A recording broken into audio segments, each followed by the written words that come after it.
Dice, y repentinamente, y repentinamente es una palabra continua. De repente debe ser continuo, debe pasar más de una vez. Dice, cayendo en tierra, oyó una voz que le decía: Saulo, Saulo, ¿por qué me persigues? Estaba persiguiendo gente, pero él dijo: ¿quién eres, Señor? Sabía que era más grande que él. Y le dijo: yo soy Jesús, a quien tú persigues. Dura cosa te es dar cosas contra el aguijón. Y él, temblando y temeroso, dijo: Señor, ¿qué quieres que yo haga? Y el Señor le dijo: levántate, entra en la ciudad y se te dirá lo que debes hacer. Y los hombres que iban con Saulo se pararon atónitos, oyendo la verdad la voz, mas sin ver a nadie, pero sí escucharon la voz. Entonces Saulo se levantó de tierra y abriendo los ojos no veía a nadie. Así que llevándole por la mano le metieron en Damasco, donde estuvo 3 días sin ver y no comió ni bebió. Había entonces en Damasco un discípulo llamado Ananías, a quien el Señor le dijo en visión: Ananías, Ananías. Y él respondió: heme aquí. No salió corriendo, tenía que recibir instrucciones. Y el Señor le dijo: levántate y ve a la calle que se llama derecha y busca en casa de Judas y uno llamado Saulo de Tarso, porque he aquí él ora. ¿Qué pasó con la conversión de Pablo? Respiraba amenaza. De repente cae al piso y empieza a orar. Y ha visto en visión a un varón llamado... Entonces Ananías respondió: Señor, he oído muchas cosas acerca de este hombre. ¿Cuántos males ha hecho a tus santos? ¿Cuántos males ha hecho? ¿Cuántos?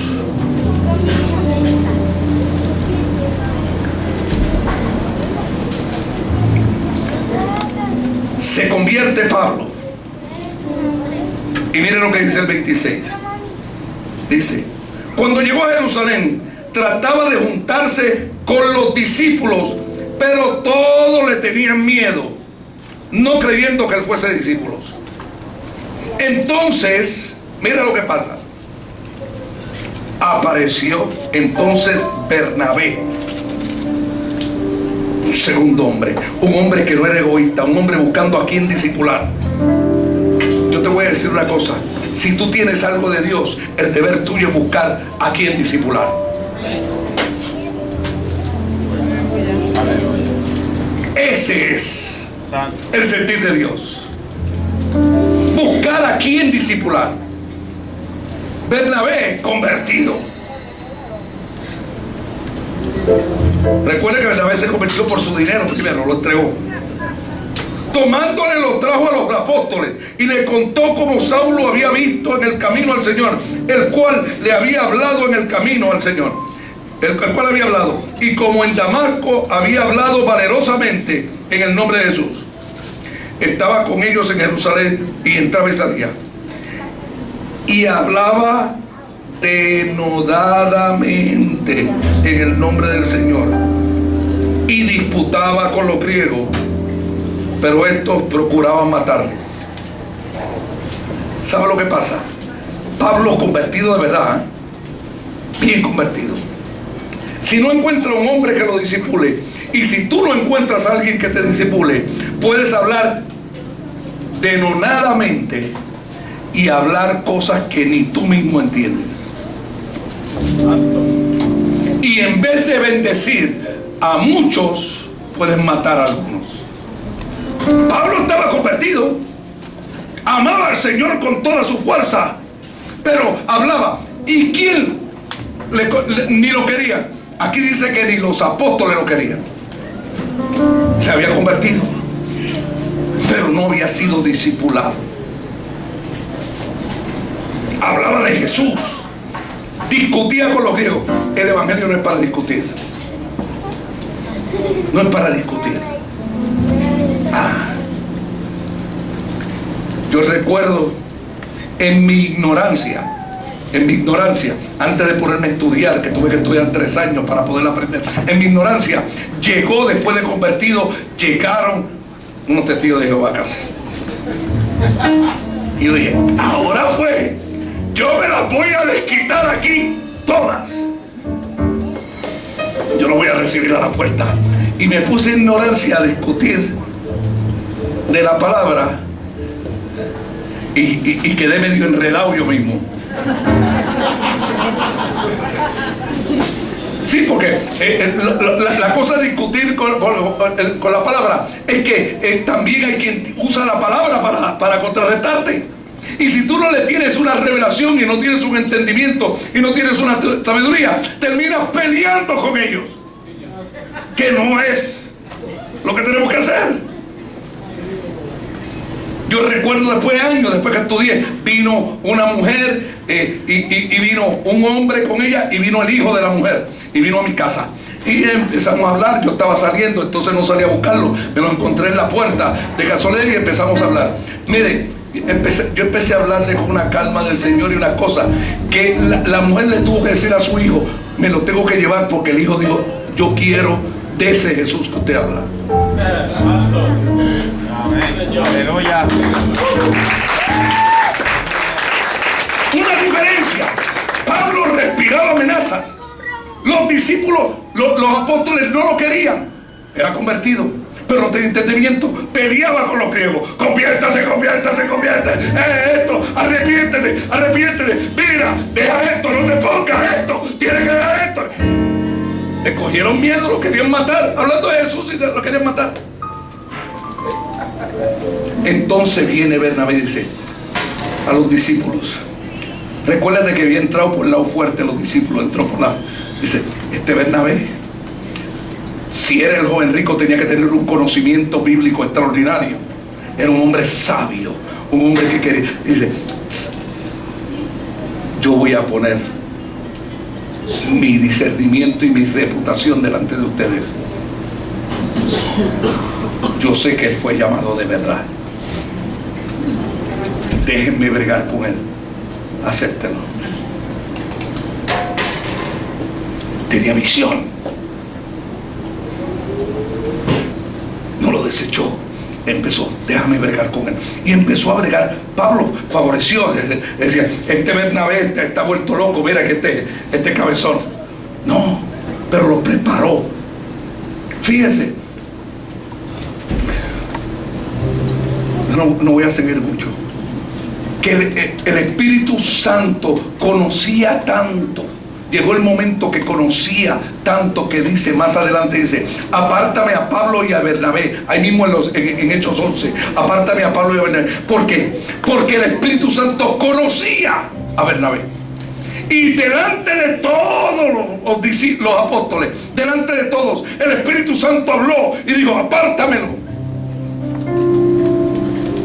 Porque si algo conoce el Espíritu Santo, es a alguien que ama a su prójimo como a sí mismo. Es un sentir corporativo del Espíritu Santo. Alguien que pone su vida por otro. Eso, el Espíritu Santo inmediatamente confirmó delante de todos. Apártame a Pablo y a Bernabé.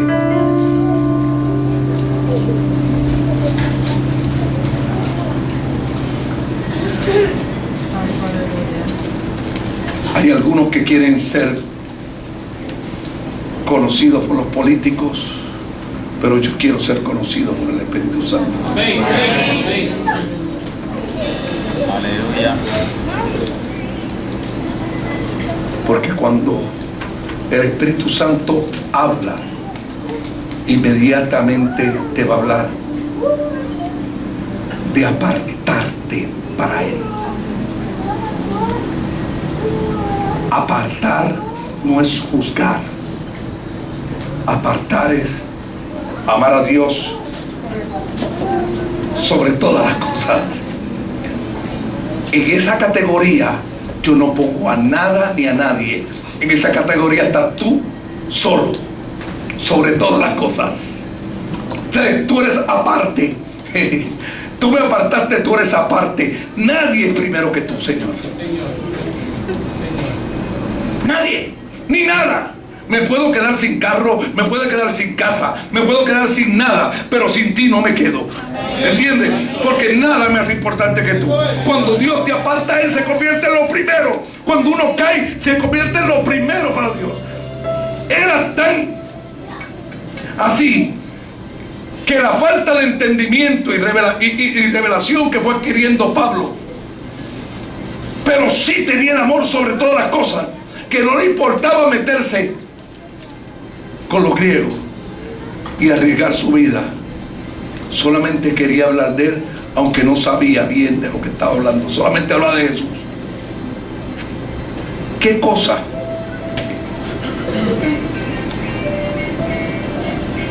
Que cuando leemos la palabra más adelante, la iglesia más poderosa que tuvo Pablo, la tuvo en Grecia. Léalo. Por eso es que hay que estudiar para uno saber. La iglesia más poderosa la tuvo donde lo querían matar. ¿Por qué? Porque entonces se preparó y volvió a Grecia. Hablarle a los millonarios de Grecia. Hablar en Éfesos, donde era una cosmopolitan de las artes, donde estaban los comerciantes, donde estaban los ricos, donde estaban, y él fue allí a hablarle de Jesús. Usted ve toda esta riqueza que usted tiene, usted ve todas esas artes, y van de todo el mundo, usted ve este puerto que hay aquí de mercaderes, todo eso fue Dios el que se lo dio. Véalo, lo dice Éfeso, le dice, no importa, oye, todo lo que tiene se lo debemos a Dios. Fue Dios el que nos dio todo. Todo nos lo dio Dios. Todo, el aire, la riqueza. Usted no era convertido y ya Dios le había dado cosas. Dios no esperó a que te convirtieras para darte. Porque ese es el problema, que hay gente que cree que lo tiene porque lo tiene. No, todo el que tiene algo en la tierra, sea convertido a Dios o no, Dios. Todo es de Dios. Pablo le estaba diciendo esto, asombrado, atónito. Los griegos decían, wow, ahora puedo entender que no solamente tú quieres que tenga las riquezas monetarias, tú quieres bendecir mi matrimonio, quieres bendecir mis hijos, quieres bendecir mi salud. Y venían por montones a convertirse. Digo, iglesia poderosa tuvo en Grecia Pablo, cuando pudo entender el propósito de hacer que los griegos entendiesen por qué Dios le había dado tanto. Porque Grecia era una tipología del segundo hijo, del hijo perdido. Era una tipología del inconverso. Era una tipología de nosotros. Por eso dice, tanto el judío como el griego. Por eso dice la Biblia, Tomás el Dídimo, que quiere decir, Tomás quiere decir gemelos, y Dídimo quiere decir gemelo también. Uno es en hebreo y otro es en griego. Quiere decir que Dios tiene más de un hijo. Está diciendo, ustedes también son hijos de Dios. Venga.